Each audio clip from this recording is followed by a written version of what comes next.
ఆశ్చర్యకరమైన బైబిల్ పాఠంగా రాజులు మొదటి గ్రంథము 14వ అధ్యాయం చదువుకుందాము. ఆ కాలమున యరొబాము కుమారుడైన అబీయా కాయల పడగా యరొబాము తన భార్యతో ఇట్లా నీవు లేచి యరొబాము భార్యవని తెలియబడకుండా మారువేషం వేసుకొని షిలోహునకు పొమ్ము. ఈ జనుల మీద నేను రాజు నగుదునని నాకు సమాచారం తెలియజెప్పిన ప్రవక్తయగు అహీయా అక్కడ ఉన్నాడు. కాబట్టి నీవు 10 రొట్టెలును అప్పములను ఒక బుడ్డి తేనెయు చేత పట్టుకొని అతన్ని దర్శించుము. బిడ్డ ఏమగునో అతడు నీకు తెలియచేయునని చెప్పగా యరొబాము భార్య ఆ ప్రకారం లేచి షిలోహునకు పోయి అహీయా ఇంటికి వచ్చెను. అహీయా వృద్ధాప్యం చేత కండ్లు కానరాని వాడై ఉండెను. అంతటా యెహోవా అహీయాతో సెలవిచ్చినదేమనగా, యరొబాము కుమారుడు కాయిలాగా ఉన్నాడు.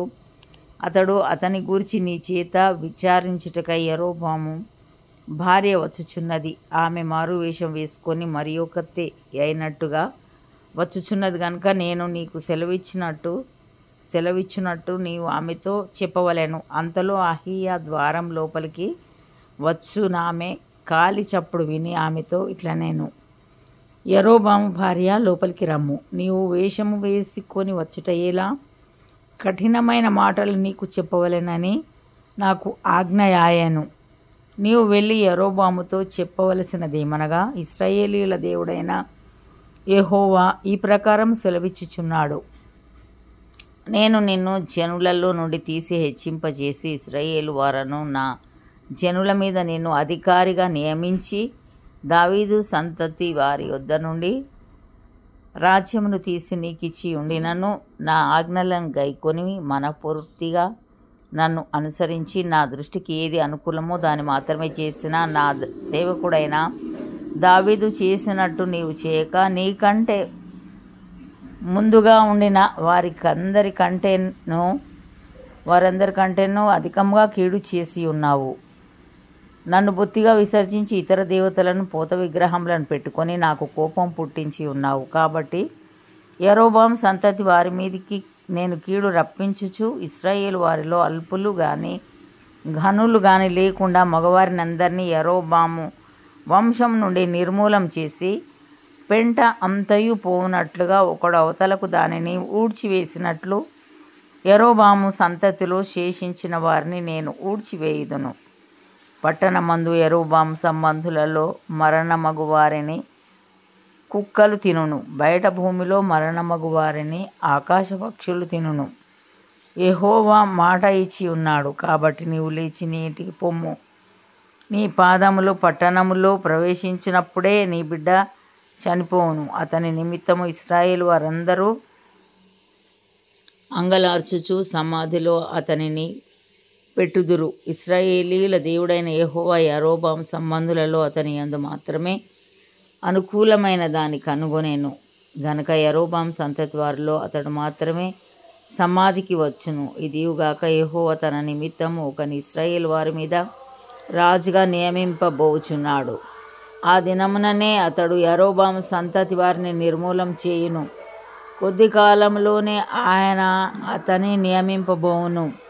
ఇశ్రాయేలు వారు దేవతా స్తంభములను నిలిపి యెహోవాకు కోపం పుట్టించి ఉన్నారు గనుక నీటి యందు రెల్లు అల్లాడునట్లు యెహోవా ఇశ్రాయేలు వారిని మొత్తి ఒకడు వేరును పెళ్లగించినట్లు వారి పితరులకు తాను ఇచ్చిన ఈ మంచి దేశంలో నుండి వారిని పెళ్లగించి వారిని యూఫ్రటీసు నది అవతలకు చెదరగొట్టును. మరియు తానే పాపం చేసి ఇశ్రాయేలు వారు పాపం చేయుటకై కారకుడైన యరొబాము పాపములను బట్టి ఆయన ఇశ్రాయేలు వారిని అప్పగింపబోచున్నాడు. అప్పుడు యరొబాము భార్య లేచి వెళ్ళిపోయి తిర్సా పట్టణమునకు వచ్చెను. ఆమె లోగిటి ద్వారపు గడప యొద్దకు రాగానే ఆ చిన్నవాడు చనిపోయాను. జనులు అతనిని సమాధిలో పెట్టి యెహోవా తన సేవకుడైన ప్రవక్తయగు అహీయా ద్వారా సెలవిచ్చిన ప్రకారంగా ఇశ్రాయేలు వారందరూ అతని కొరకు అంగలార్చిరి. యరొబాము చేసిన ఇతర కార్యములను గూర్చియు అతడు జరిగించిన యుద్ధములను గూర్చియు ప్రభుత్వమును గూర్చియు ఇశ్రాయేలు వారి రాజుల వృత్తాంతముల గ్రంథమందు వ్రాయబడి ఉన్నది. యరొబాము ఏలిన దినములు 22 సంవత్సరములు. అతడు తన పితరులతో కూడా నిద్రించగా అతనికి మారుగా అతని కుమారుడైన నాదాబు రాజాయను. యూదా దేశమందు సొలొమోను కుమారుడైన రెహబాము ఏలుచుండెను. రెహబాము 41 సంవత్సరముల వాడైనప్పుడు ఏలనారంభించెను. తన నామము నుంచుటకై ఇశ్రాయేలీల గోత్రములన్నిటిలో నుండి యెహోవా కోరుకొనిన యెరూషలేము పట్టణమందు అతడు 17 సంవత్సరములు ఏలెను. అతని తల్లి అమ్మోనీయురాలు, ఆమె పేరు నయమా. యూదావారు యెహోవా దృష్టికి కీడు చేసి తమ పితరులు చేసిన దానంతటిని మించునట్లుగా పాపం చేయుచు ఆయనకు రోషం పుట్టించిరి. ఎట్లనగా వారును ఎత్తైన ప్రతి పర్వతం మీదను పచ్చని ప్రతి వృక్షం క్రిందను బలిపీఠములను కట్టి విగ్రహములను నిలిపి దేవతా స్తంభములను ఉంచిరి. మరియు పురుషగాములు సహా దేశమందుండిరి. ఇశ్రాయేలీల ఎదుట నిలవకుండా యెహోవా వెళ్ళగొట్టిన జనులు చేయు హేయ క్రియల ప్రకారంగా యూదావారును చేయుచు వచ్చిరి.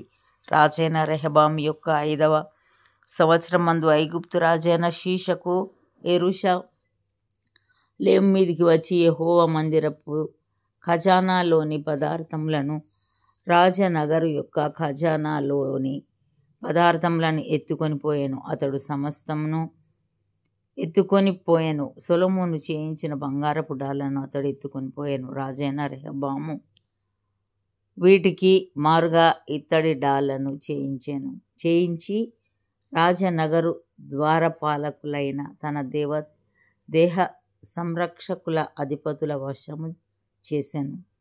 రాజు యెహోవా మందిరమునకు వెళ్ళినప్పుడెల్లా రాజదేహ సంరక్షకులు వాటిని మోసుకొని పోయి అతడు తిరిగి రాగా వాటిని తమ గదిలో ఉంచిరి. రెహబాము చేసిన ఇతర కార్యములను గూర్చియు అతడు చేసిన వాటన్నిటిని గూర్చియు యూదా రాజుల యొక్క వృత్తాంతముల గ్రంథమందు వ్రాయబడి ఉన్నది. వారు బ్రతికినంత కాలము రెహబామునకు యరొబామునకును యుద్ధము జరుగుచుండెను. రెహబాము తన పితరులతో కూడా నిద్రించి దావీదు పురమందున్న తన పితరుల సమాధిలో పాతిపెట్టబడెను. అతని తల్లి నయమాయను ఒక అమ్మోనీయురాలు. అతని కుమారుడైన అబీయాము అతనికి మారుగా రాజాయెను. ఇంతటితో ఈ దినం కొరకైన బైబిల్ పాఠం సరే.